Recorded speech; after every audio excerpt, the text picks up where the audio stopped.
pour son article Véhicules électriques, un virage périlleux pour les constructeurs, publié le 16 mai 2023, et Élodie Souris-Lavergne pour l'article La dentelle de Calais-Connery sauvée grâce à une indication géographique, point d'interrogation, un article publié en novembre 2023. Olivier Gardier, c'est à vous. Oui, alors, rebonsoir.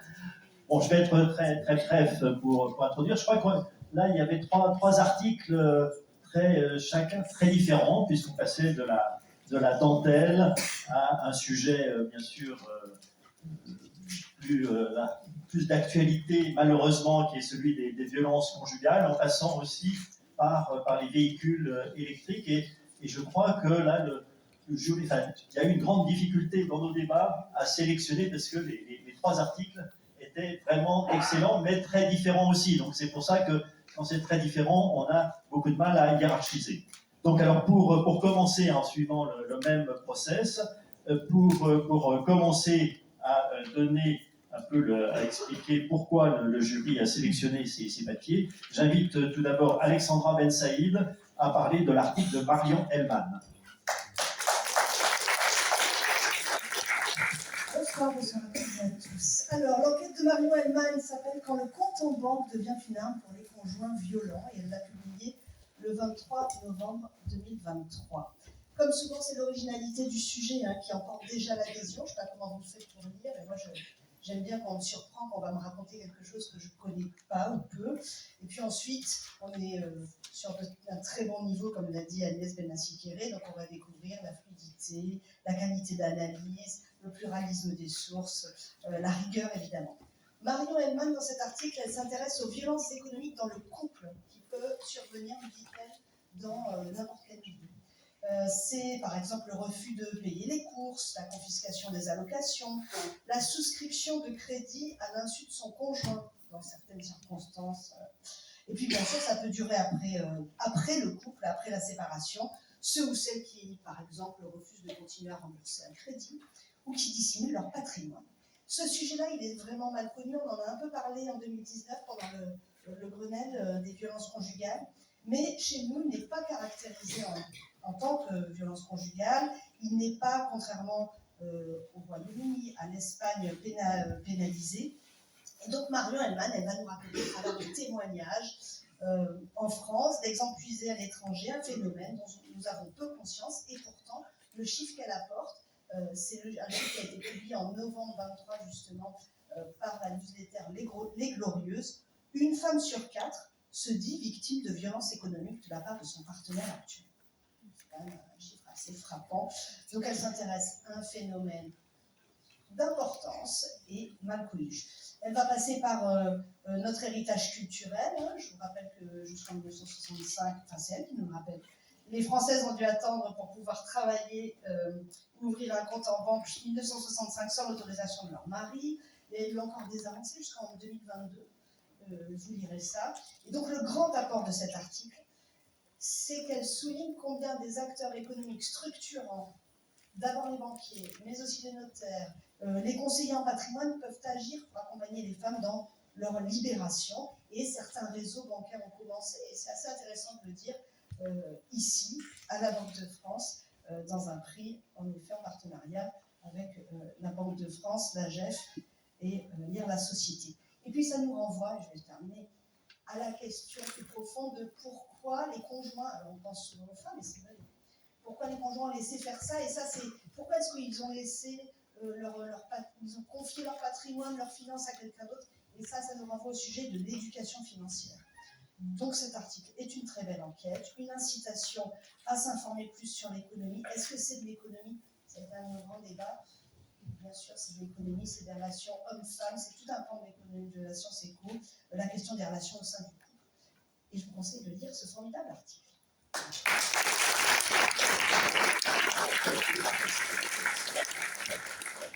Alors ensuite, pour nous parler de l'article de Denis Perron sur les véhicules électriques, j'appelle Jean-Paul Paulin.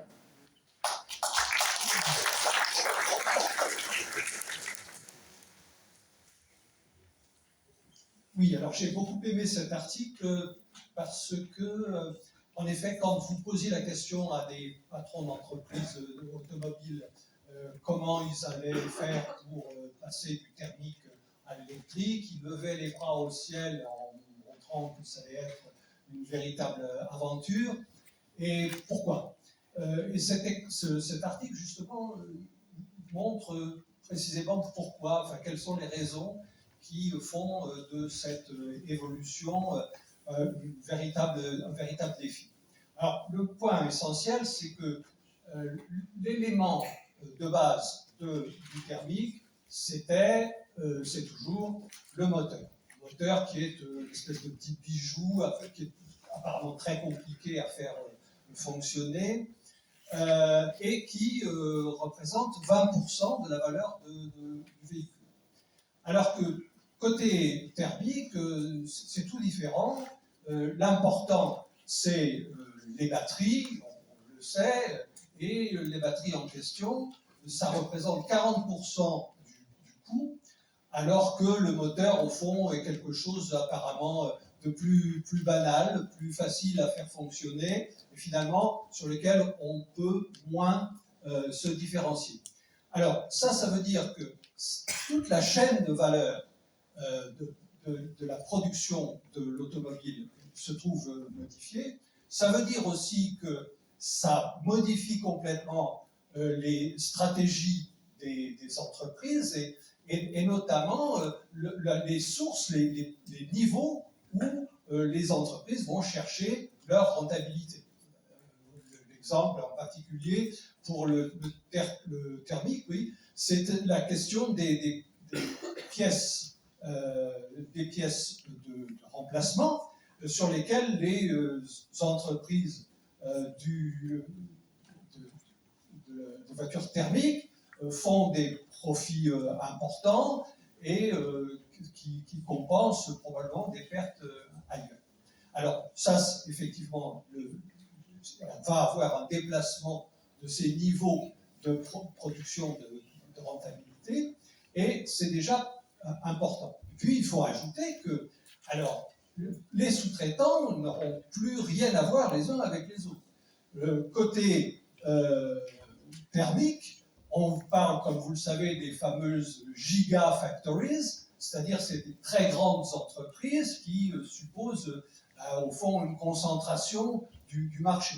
Alors que côté thermique, on avait au contraire des sous-traitants qui étaient beaucoup plus dispersés et qui constituaient par conséquent des partenaires, des partenaires d'une taille et d'un pouvoir de marché différent.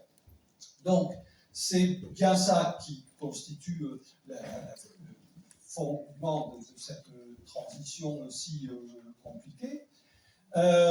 L'auteur rajoute d'ailleurs aussi qu'on va se déplacer vers des lignes d'informatique plus importantes. Enfin, l'informatique embarquée sera de plus en plus importante sur les voitures. Il rajoute aussi qu'on aura tendance, ne serait-ce que parce que le prix de la voiture est plus élevé, on va se déplacer vers du leasing ou vers des locations, plutôt que vers l'achat proprement dit, et ceci évidemment va également modifier les choses. Alors là, on peut se poser la question, mais est-ce qu'au fond, il n'en est pas un peu aussi de même du côté du thermique? Il reste qu'au total, cet article permet de bien comprendre les enjeux qui sont posés par ce passage de l'un à l'autre et de comprendre pourquoi, en définitive, c'est tellement difficile et tellement perturbant pour les producteurs automobiles aujourd'hui.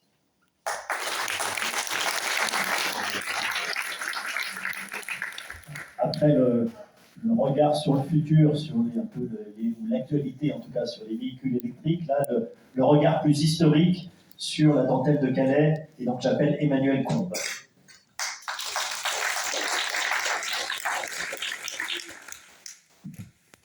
Bonsoir à toutes et à tous. Alors, nous avons collectivement beaucoup apprécié l'article d'Élodie Souris-Lavergne. C'est un article, vous l'avez compris, qui décrit une belle bataille, celle de quelques PME du nord de la France pour la reconnaissance de leur indication géographique par l'INPI.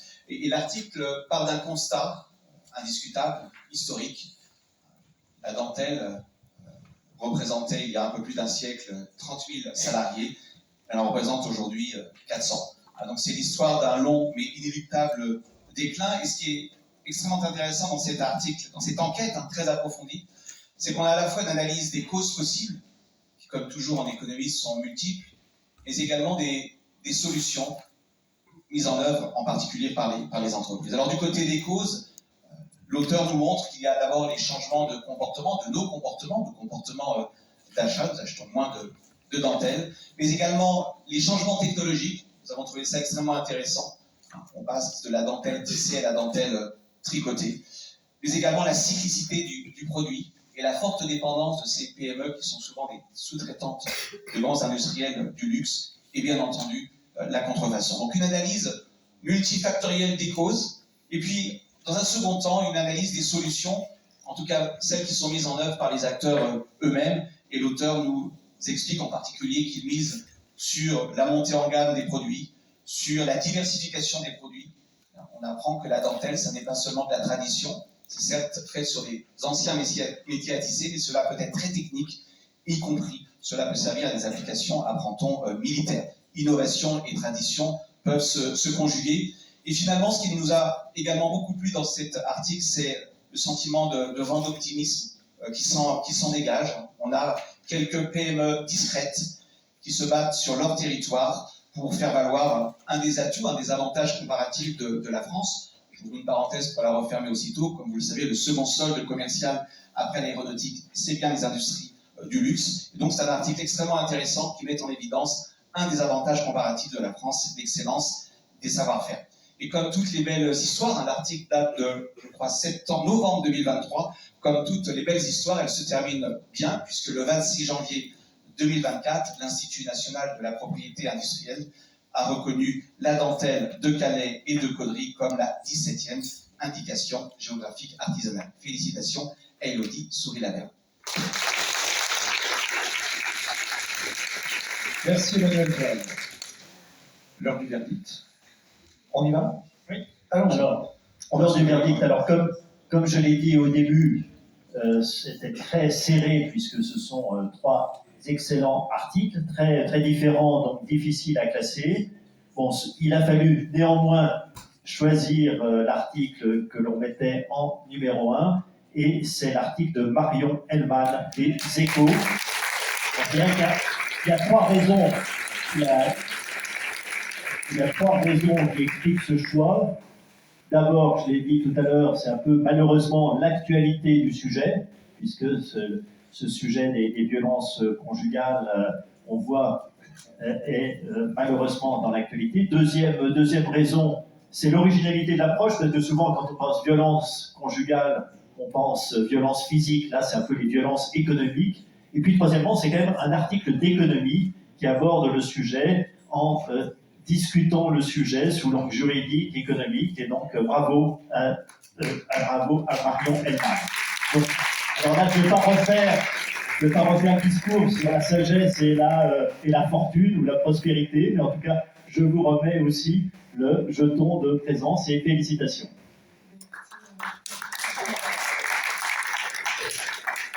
Merci beaucoup. Alors attends, on va changer de micro peut-être parce que... Ouais, merci beaucoup pour ce prix. Je voulais remercier l'association La Société de la GEF et puis bien entendu la Banque de France. J'ai préparé un petit mot parce que j'ai un cerveau un peu à trou en ce moment. Donc j'ai préféré écrire et puis je dors pas énormément parce que j'ai du temps la nuit. Donc ouais, merci d'avoir mis ce sujet des violences économiques, de la violence conjugale à l'honneur cette année. Et puis, je ne vous cache pas qu'en ce moment, il y a certains courriers qui sont plus agréables à recevoir que vous. Mais j'aimerais aussi féliciter les autres finalistes et pour leurs excellents papiers. Il y avait aussi ma collègue Anne Delich qui avait été dans les finalistes qui est une scoopeuse hors pair. Ça me touche particulièrement de recevoir ce prix sur ce sujet-là, parce que c'est pas forcément un sujet très les échos. On me disait, est-ce que c'est un sujet économique ou pas? C'est pas un sujet très les échos à la base. Donc, Gwenaëlle Bardi, qui dirige les pages d'enquête, m'a fait le plaisir de le retenir. Et il y a eu beaucoup de réactions dans la rédaction, ce qui est assez surprenant.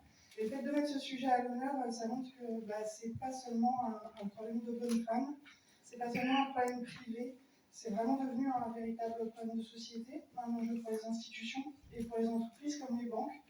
Parce que les banques, en fait, ça leur pose un problème, le manque d'éducation financière des femmes, et puis les problèmes de surendettement à la Banque de France. Il y a aussi beaucoup de femmes qui sont concernées à cause de ces problèmes-là. Et voilà, donc ce sujet-là, j'espère que dans le contexte politique un peu anxiogène qu'on traverse, j'espère qu'il restera un problème important. Et voilà, je voulais aussi remercier mes interlocutrices. Jessica Stéphane pour son témoignage bouleversant sur ce qu'elle a subi, et puis Paola Vira sur ses actions de sensibilisation des banquiers chez BNP. Ces femmes, elles se battent avec un cran assez incroyable. D'ailleurs, une partie de l'argent de ce prix ira à la Fondation des femmes pour en aider d'autres à sortir de ces violences. Et plus personnellement, j'aimerais bien remercier mes super collègues et mon chef aussi. Ils sont pas tous là. Mais voilà, j'ai un service en or. Ma mère qui s'acharne à essayer de lire tous mes papiers, assez courageusement. Voilà, mes amis qui m'encouragent quand je doute, et je doute beaucoup. Et bien évidemment, mon compagnon Antoine, sans qui j'aurais même pas osé présenter ma candidature. Et qui a souvent encore en moi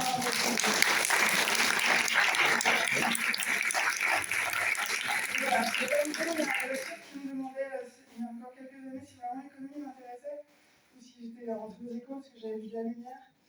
Je crois que ça m'intéresse. Et voilà, tout ça arrive un peu en même temps, mais merci pour le cadeau de naissance.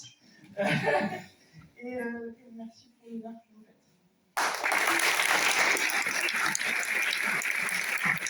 Voilà, le jeune homme présence pour la famille qui va s'agrandir. Voilà, merci beaucoup et encore bravo. On peut vous applaudir. Merci Olivier.